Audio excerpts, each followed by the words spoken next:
Casos monstruosos como esse, que estão acontecendo no mundo inteiro, tornam evidente um processo de deformação do consciente coletivo.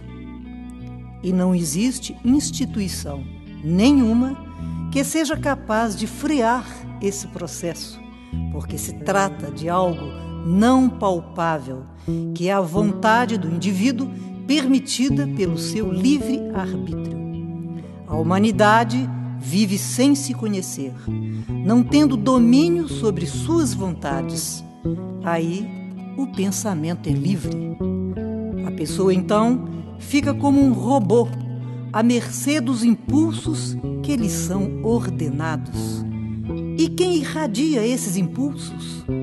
O pensamento e a imaginação, forças da natureza externas aos seres humanos.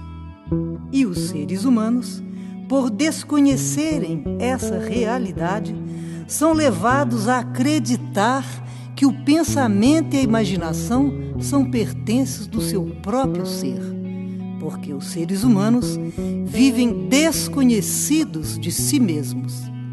Não sabem de onde vieram, para onde vão e o que estão fazendo aqui nesta vida de matéria. O pensamento e a imaginação não são do nosso natural. São forças da natureza que regem todos que estão ligados à matéria. A função dessas forças é a lapidação dos pensadores, através de um sistema que gera o sofrimento e que, para isso, utiliza os ideais, os sonhos, as fantasias, as ilusões, as paixões, a ambição, a ganância e outros sentimentos primários, culminando no desequilíbrio das pessoas. Mas acontece que terminou a fase dessas forças na natureza e elas não podem mais reger o animal racional. E por ter terminado a fase delas, a natureza deixou de alimentar o pensamento dos pensadores. E por falta do alimento da natureza, o pensamento de todos começou a enfraquecer, causando o desequilíbrio do pensador moral, físico e financeiro. Esse desequilíbrio é a causa da falência moral, física e financeira. E a falência, a causa da liquidação moral, física e financeira. Tudo isso porque a fase do pensamento terminou, dando entrada na natureza uma nova fase de muita evolução do ser humano, onde todos deixaremos de ser animais racionais para sermos verdadeiramente racionais, seres equilibradíssimos.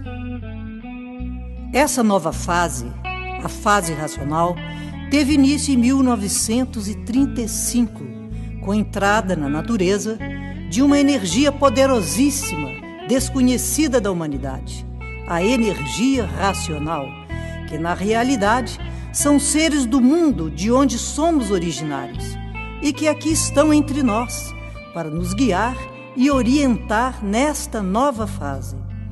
E para provar que estão entre nós, eles têm se materializado de diversas formas, inclusive como discos voadores no espaço. Mas não são objetos metálicos, são corpos de energia de massa cósmica, pura, limpa e perfeita.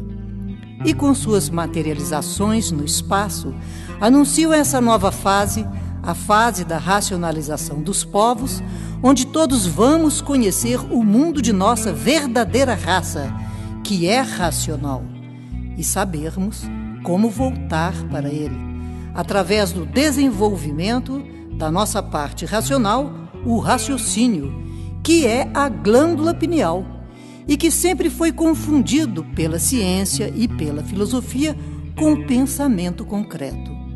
Portanto, o pensamento e a imaginação vão deixando pouco a pouco de governar o animal racional. Mas, até que isso aconteça, o pensamento de todos nós está enfraquecendo até secar. E aí está o perigo. O secamento do pensamento que leva a pessoa a perder o sentimento e cometer todo tipo de monstruosidade. E ninguém está livre disso, nem você que está assistindo este vídeo. E é por isso que não estamos mais encontrando soluções satisfatórias para os nossos problemas e para nossas vidas. Por isso, os habitantes do nosso mundo de origem vieram nos advertir sobre o perigo que estamos correndo e nos orientar sobre como nos safar dessa liquidação horrorosa. E para isso, trouxeram as instruções para que nos livremos das consequências do secamento do pensamento. Essas instruções foram ditadas no Rio de Janeiro e nos ensinam como cada um de nós pode desenvolver em sua própria casa ou onde estiver uma força poderosíssima igual à força deles e que se encontra dentro de nossa cabeça, na glândula pineal, nos desligando definitivamente das influências externas, do pensamento e da imaginação que pertencem a este mundo terreno e não ao mundo de onde viemos, o mundo racional. Aí passaremos realmente a nos conduzir pelo raciocínio e nos tornaremos seres absolutamente equilibrados. Portanto, ninguém é culpado de tudo de ruim que está acontecendo pelo mundo inteiro, porque todos nós somos vítimas dessa mudança de fase da natureza, onde a fase do pensamento terminou e o pensador perdeu o direito de viver. Todos precisam e necessitam urgentemente de desenvolver o seu raciocínio para ter com quem contar e onde se agarrar. Contar com quem? Com nossos irmãos habitantes do mundo racional, que é de onde viemos. Se agarrar com quem? Com nossos irmãos habitantes do mundo racional. Procurem se certificar de tudo isso o quanto antes, para o seu próprio bem e de toda a sua família, lendo os livros Universo em Desencanto, onde estão todos os ensinamentos sobre o desenvolvimento do raciocínio, que é a glândula pineal. Esses livros se encontram disponibilizados na internet em vários idiomas. Faça que nem São Tomé, ver para crer.